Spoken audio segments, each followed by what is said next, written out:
Hi peeps, I finally got around to making my own wooden mallet. I haven't had one of these and I have missed having one of these in my shop. Ever since I got my new wood lathe, I have thought about making my own wooden mallet. This is the first one I made. I have plans making a set of more of these and maybe with different appearances and different wood.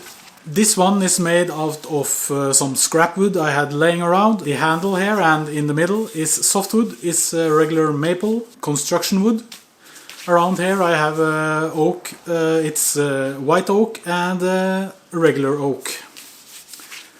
This was a fun little project and I hope you enjoy it as much as I did. And if you have any questions, please let me know down in the comments. Check out the description for links to my Instagram, Facebook, website. Let's get on with this build.